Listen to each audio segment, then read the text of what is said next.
Our quest for the perfect Snell knot led us to the headquarters of Zing Fishing Tackle, tucked away in an unassuming industrial park in Wareham, Massachusetts. Even if you don't recognize the name, chances are you've used a Zing product at some point. The company has been around for 30 years, and current owner Chris Lynch, who bought Zing 2 years ago from its Fall River founders, is focused on maintaining the quality of its products and the brand loyalty of its customers.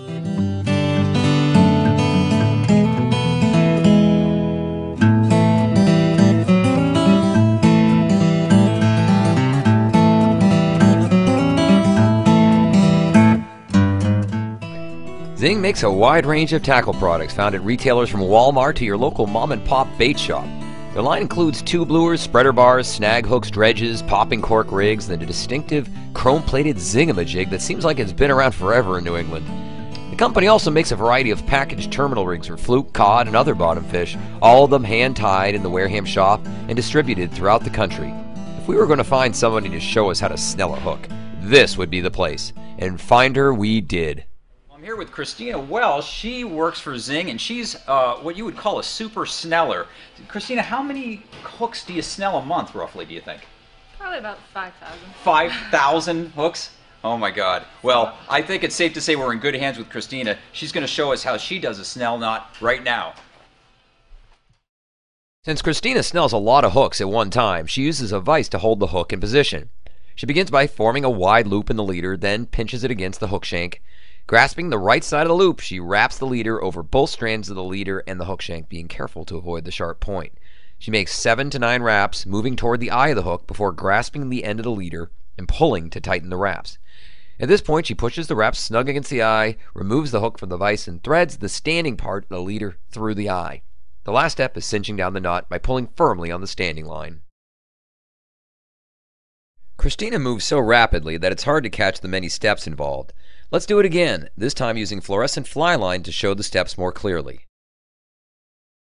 Start by forming a large loop of line and pinching it against the shank of the hook where the standing and tag ends cross.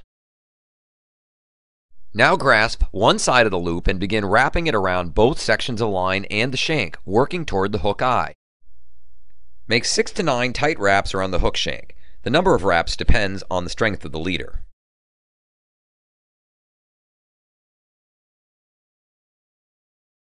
Now pull the rest of the loose line through the wraps by pulling on the tag end. Push the knot along the hook shank until it butts up against the eye of the hook.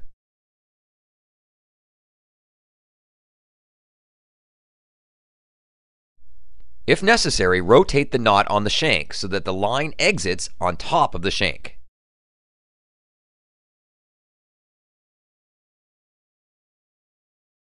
Now pull the standing end of the line through the eye of the hook and pull firmly on both standing and tag sections to firmly seat the knot.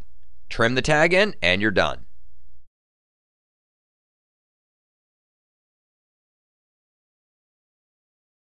Now let's do it without a vise. In this case, you can pass the tag end of the line through the eye before forming the loop.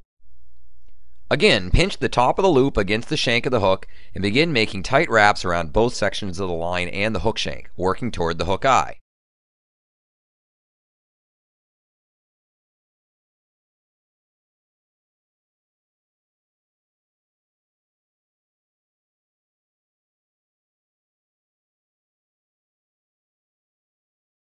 Pull on the tag end to pull the loose line through the wraps and tighten the knot.